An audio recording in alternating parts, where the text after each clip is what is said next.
चाचा ओ चाचा पलटुआ कहाँ आवा का कही बहुआ रात भर सरवा ऑर्केस्ट्रा देख लेबा होई साला उ सुतल। चाचा बल्टुआ पढ़ना जतवा का रुक सरवा का ऑर्केस्ट्रा देखल निकालै तानी ओकरा ई सरवा अभी ले सुतल है बा हम रात भर ऑर्केस्ट्रा देख लेबा पढ़े कर बाप जाई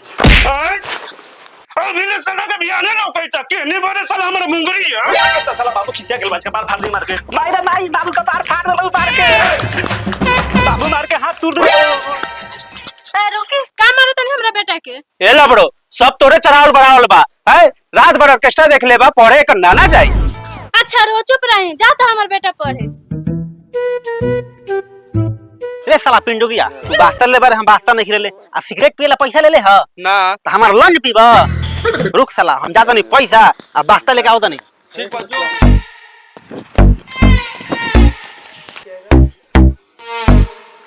भाई रे 10 रुपए तो ए जी सुना तानी हमरा बेटा के 10 रुपए दे दी पढ़े जाता। हां नतिया के और मुड़ी पर चढ़ावा हमार लार बजा बनले बारा पैसा द टाइम नहीं खे। सुन लो बेटा के बोली 10 रुपया दे द ला पढ़ के तो कलेक्टर बनिया रात भर ऑर्केस्ट्रा देखियन।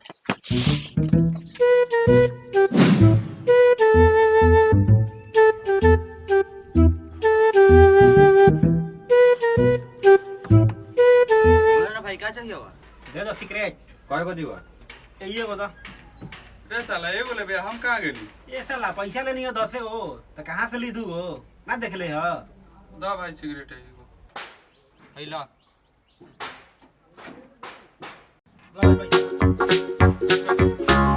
बे पार्टनर हाँ गावल देव का सरजी नहीं किया लार आय कहले बार गाना में गावा ना तो मास्टरों का छोड़ो ना गावल जाओ चलो अंतराक्षी को गावा गावा हम गावा तनी बजावा तनी तो उनके झूमे के बा ठीक बा कि पतिया नतिया पटने बे पतिया नतिया पटने बे देवरा ढोरी चटने ए बेहुदा चल ढेर नौटंकी तो नहीं कहले सर कल के जे टांस मिलल बा दिखाओ जी सर जी लिया तनी हमार का भाई पहले पहले हमर होई हम ऊपर आई ठीक बा बैठ तो नहीं बैठ जी सर बैठ जाए बैठ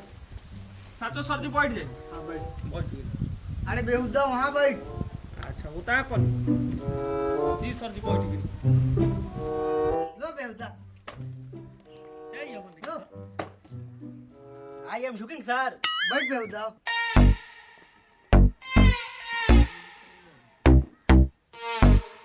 दिखाओ टांस दिखाओ दोनों लीजिए सर हम टास्क बना के लाए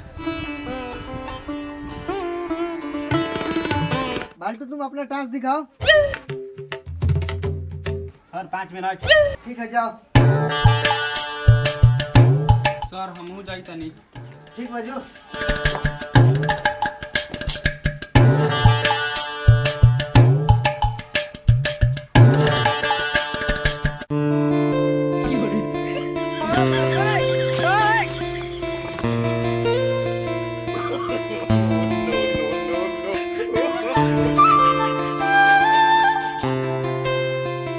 रे साला खाली तू ही पीबे दे हम पी ले अगर जी देखो तो वो सब कहाँ रह गया जी सर जी देखो तनी साला इतना समय हो गया अभी तक दोनों नहीं है रुको देखते हैं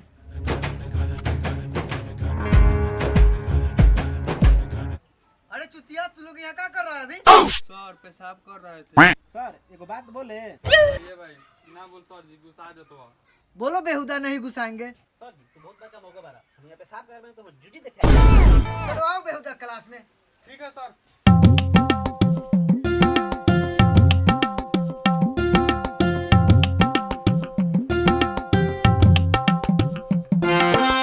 बैठो बेहुदा अरे ससुरा तेरा पाकिट से धुआं कैसे निकला था सर जी आपको देखते हैं ना तो मैं छाछ झोंका ए जी हमरा बड़ा मन करता सुते था हमरा के आज हमरा कुछो करे के ना मन करे थो ए जी ने सुनी ना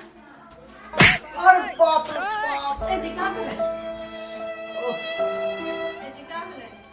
अरे मत पूछा, एगो हमरा कोचिंग में बड़ा दुबला लइका बा, उहे सिगरेट पी के दाग देलक ह। ए जी आज सूती बिहान ओकरा घरे जाके ओहन दे हमरा। ठीक बा सुता।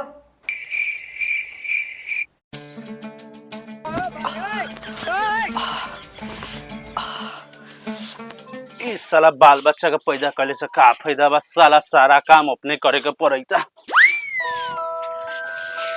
मंगरू भाई, मंगरू भाई, हाँ मास्टर जी। ए कही का आर तोर बेटा तो हमर लार जरा देले। ए बल्टुआ के माई, बल्टुआ के माई,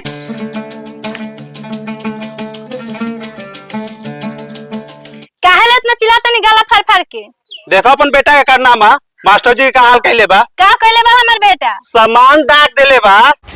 मास्टर जी के तबे दगला है ना बा, रोड तो जड़िया से काट दी। ठीक बा मास्टर जी, रवा निकली औरो बेटा के मुड़ी पर चढ़ावा।